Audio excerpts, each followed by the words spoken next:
wobbly. Okay, sit back now. Hi guys, it's Amanda Manus. I know a lot of you guys are working from home too. And this guy didn't want me to do much today unless he was doing it too. I got a broken nail. Yeah, they can all see that you've got a broken nail. So anyway, so I thought, he's allowed to come and play with us today as long as he's very good and lets mummy talk. So I thought today we'd talk about insulin resistance, given that I've got a new program starting on Monday, and I was talking to someone about that, and a few weeks ago that I was thinking about doing this program, and they said, what is insulin resistance? And I suppose I assume that most people know what it is and what it means. And there's a lot of glue on my nail. There is a lot of glue on there now. Okay. So you keep doing your drawing. So what it is, why it's important, and I suppose a little bit about Mom, can I use those markers? how you know if you've got it. Can I use those markers? Here we go. No, those markers. Colourful markers. There we go. Okay, so what is insulin resistance? So basically what happens, it's a hormone, and when we eat carbs, actually I'm going to draw two out. So when we eat carbs, this little drawing up here is Alan's picture that he's done. Don't draw on this one because we can't rub that off. So when we eat carbs, imagine that's our esophagus and our stomach. So we eat the carbs, they go down our mouth, into here, in our gut, they turn into glucose and fructose, and then they go down into the bowel, and the starch, the fibre, the vitamins, minerals, everything else gets absorbed down into the gut. Hold on, no. So the glucose then moves into the bloodstream and floats around in there. So that's when we measure our blood sugar levels or our blood glucose levels. We're measuring directly the amount of glucose into our blood. So, hold on. You're gonna share. Hold on.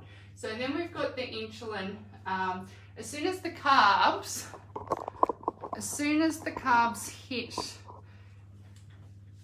hit our mouth, insulin's released.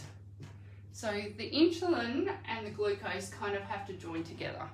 They bind together, and then when they bind together, they can move into the cells and muscles to fuel all the cells and muscles.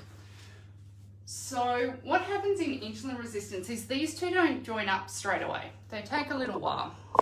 And what happens then, sorry guys, what happens then is that the longer they take, the more insulin's released. So then eventually these join up because it's normal blood sugar. You may not have high blood sugar levels or pre-diabetes or anything like that. Hold on, darling, mummy needs this. So then when you go and work out and things like that, what happens usually is, so these all join up first, but you may have these extra insulins floating around. So then when you go to work out, your body tries to get energy out of this cell, gets the glucose back up here, and this might be a fat cell, and it wants the glucose to move around to your big calf muscles because you're going for a run. So what happens is the glucose goes back up into the bloodstream, hits one of these circulating insulins, and goes back into that fat store there. My name. Okay, you write your name. There you go. So what is happening is that those body fat cells are staying there, and you can't if you've got insulin resistance, it's really hard to burn that body fat off because it's kind of, that insulin is keeping that body fat there. So no matter what you're doing, like it is possible, we just have to change the amount and the type of carbohydrate that you're having, and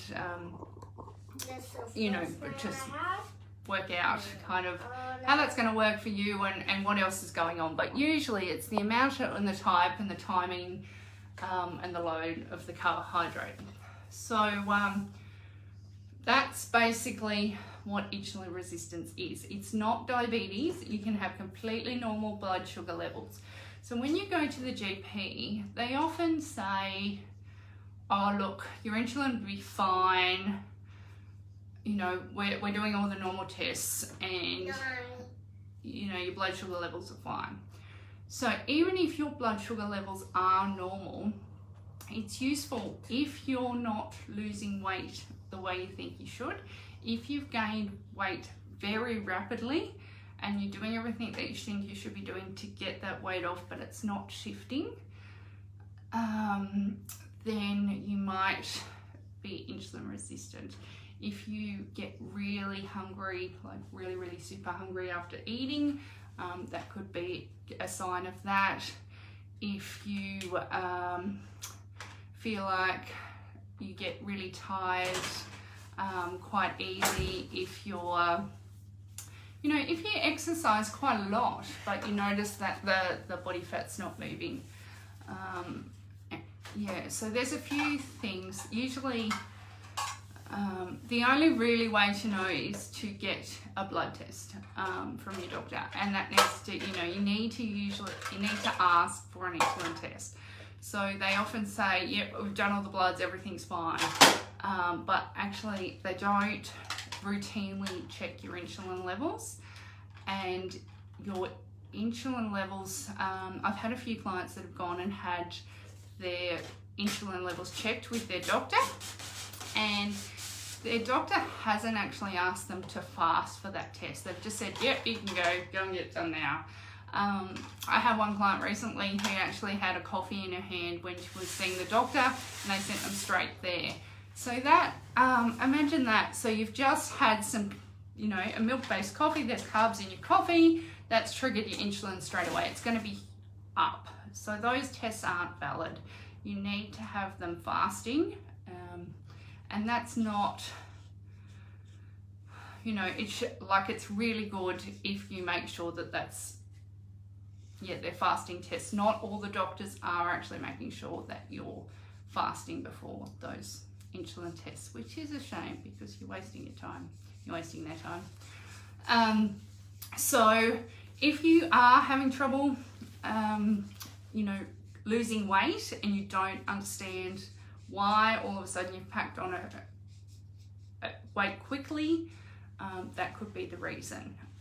So if you are insulin resistant or know someone who has, I do have one spot left in my insulin resistance groups that start on Monday. So that's both an education and a coaching group, so that we can kind of teach you what you need to know and then figure out how you can implement it given everything going on in your life at the moment. So personal message me if you think that's something that you might be interested in.